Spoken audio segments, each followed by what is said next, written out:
Hello, my name is Patricia, and I currently live in a small annex attached to my in-laws' home, along with my husband, Willie.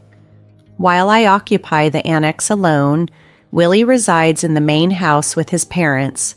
This annex, initially a modest project by Willie's grandfather, intended as a personal retreat, has been transformed into a livable space about the size of a standard room, thanks to my efforts. Willie and I had lived in a regular apartment for the first 4 years of our marriage. However, his parents, who are very fond of him, unexpectedly expressed a wish for him to return home. Moved by his duty as a son and touched by his parents' longing, complete with tears and hugs, Willie decided to move back in with them. This left me somewhat surprised and overwhelmed by their emotional display. Willie and I first met at work, where he started as my subordinate, joining the company midway through his career. We dated for 4 years while he lived at his parents' home, which seems to have deepened a sense of nostalgia and homesickness for him and his parents. Despite living on his own after our marriage, Willie's upbringing, characterized by considerable pampering and little involvement in household tasks, seemed to draw him back to the familiarity and comfort of his parental home. When I suggested we share the household chores, Willie seemed hesitant and admitted he had never really been involved in such tasks before. Despite my hopes to equally divide the responsibilities, Willie had never even considered taking part in them. I noticed a recurring pattern. Every time I tried to get him involved, he would feign interest momentarily, then quickly lose enthusiasm and conclude, "This isn't for me, Patricia. You're better at it. You should just keep doing it." Both of us were working full-time, but as I held a higher position at my job, I felt a stronger urge to distribute the domestic duties. Yet, trying to get Willie to contribute often ended up being more exhausting than just doing everything myself. Eventually, I found it simpler to manage all the tasks on my own. The dynamic in our home began to change when I switched to working remotely. Willie, initially surprised to see me at home every day, seemed to adjust to the new arrangement, or so I believed.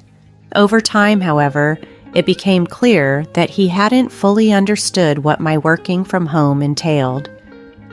A few years into my remote work, Willie's parents made a sudden visit to our apartment, expressing their desire to live closer to him. Witnessing their emotional reunion made me feel isolated and confused. Eventually, respecting Willie's desire to be closer to his parents, we decided to move into their house. Throughout our relationship, Willie consistently chose locations near his parents, whether it was for renting an apartment or selecting a job. For me, since I was working remotely, the location had become irrelevant. But Willie's decisions often meant we had to uproot ourselves and even quit our jobs. Upon moving into his parents' home, Willie's mother warmly expressed her gratitude, saying, "Thank you for taking care of Willie all this time. From now on, I will take good care of him. Patricia, please handle everything else." Initially, I thought this meant I'd be relieved from the daily chores related to Willie, but I soon realized her true intentions were quite different. My mother-in-law took it upon herself to cater to Willie's specific needs. She prepared special meals just for him, washed and ironed only his clothes, kept his shoes and belongings pristine, and purchased various personal items exclusively for him. Meanwhile, all other household chores, including cooking and laundry for Willie's parents and myself, were now my responsibility. Despite my full-time job commitments, I found myself burdened with not only managing our daily tasks, but also maintaining the cleanliness of the larger family home. This new arrangement left me feeling disheartened. Although this living situation seemed to bring joy to Willie and his parents, it offered no apparent benefits to me. My responsibilities seemed to have multiplied. During one cleaning session, my father-in-law came to me with a hesitant request. He looked apologetic as he said, "Patricia, I have a favor to ask. Could you contribute some money?" Confused, I asked him to explain further. He shared his difficulty in asking Willie to contribute financially, adding, "Willie has worked hard and it feels challenging to ask him for financial contributions." This revelation added to the complexity of our living dynamics, highlighting the uneven distribution of both chores and financial responsibilities. Willie and I had previously agreed to share expenses such as our apartment rent and other living costs. However, during our shopping trips, Willie often persuaded me to pay for various items, including non-essential ingredients, alcohol, clothes, and accessories. When I expressed reluctance, he would react childishly, accusing me of being stingy. Despite these financial disagreements, I took some comfort in the fact that, aside from these issues, Willie didn't interfere much with my everyday life.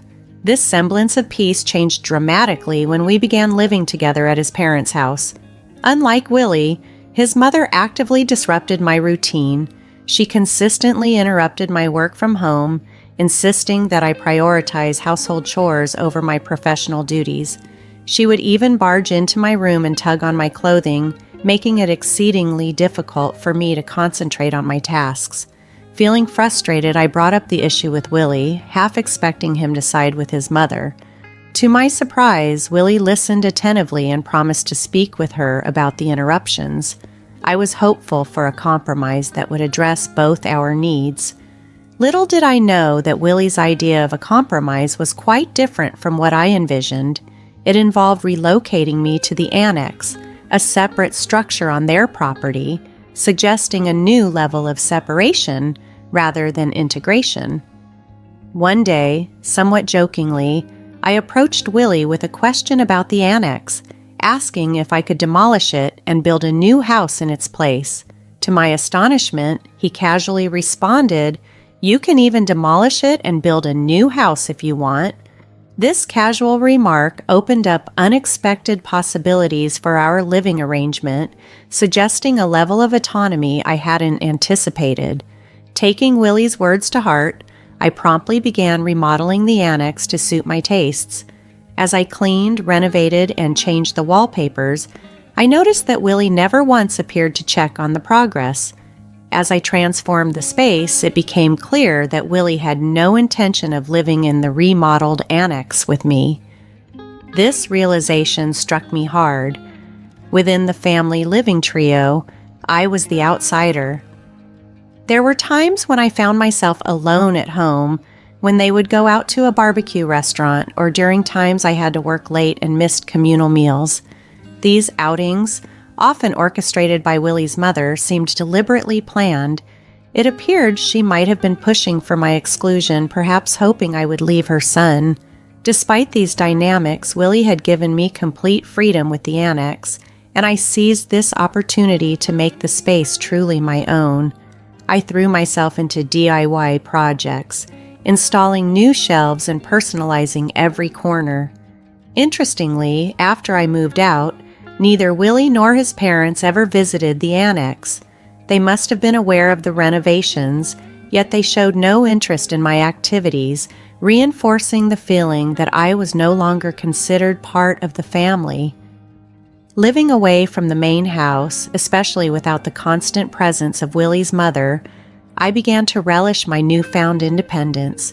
It felt almost like living alone, which was surprisingly liberating. I found solace in the fact that residing in the annex kept her from interfering with my work. During the renovation, I even installed new locks and enhanced the security, further marking the annex as my sanctuary away from the family dynamics. I made sure that no one, not even Willie or his parents, could enter the annex without my permission. This new level of privacy made me reconsider whether this separation might be a blessing in disguise. However, it seemed my mother-in-law had already sensed my growing detachment and was not about to let me find peace easily. No longer able to endure her behavior, I found myself at a crossroads contemplating my next steps.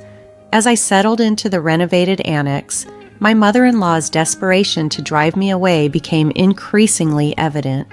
Her subtle harassment began with minor annoyances like leaving trash in front of my cabin on garbage day rather than at the collection site.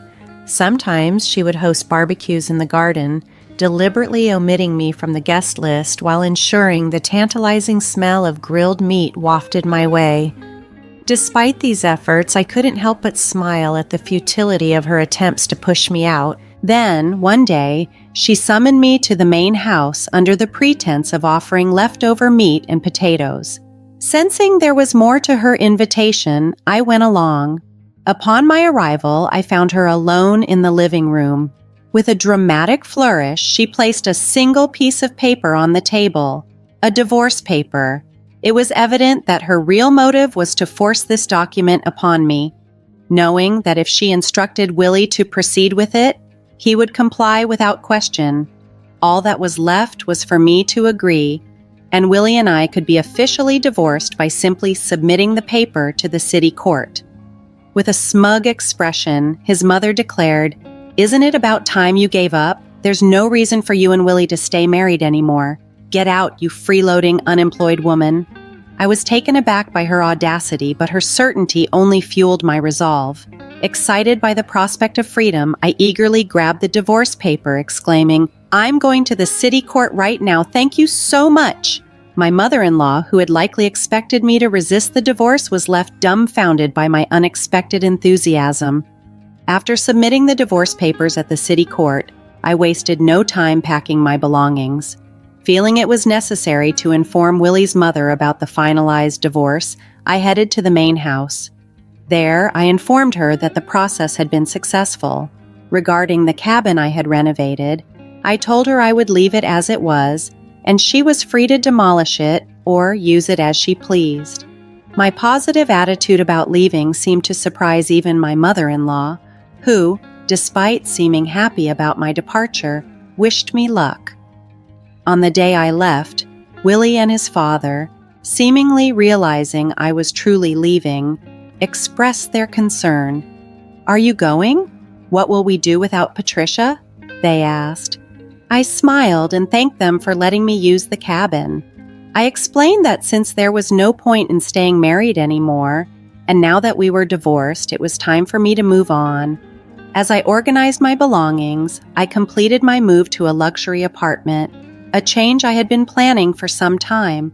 Not long after settling into my new apartment, my mother-in-law called me, her tone awkward as she started, "Patricia." Cheerfully answering my mother-in-law's call, I opened with a lighthearted inquiry. "What's up? How's everything going with the cabin I'm currently using?" She shifted gears to a more serious topic, mentioning finances. Specifically, she brought up that Willie had informed her I was giving his father $5,000 a month. Confirming her statement, I explained that contrary to her previous accusations of me being an unemployed freeloader, I was indeed gainfully employed. Her surprise was evident over the phone. She had been under the impression that I had left my job entirely. I quickly set the record straight, clarifying that I hadn't just left my previous job, but had moved on to become the president of a new company.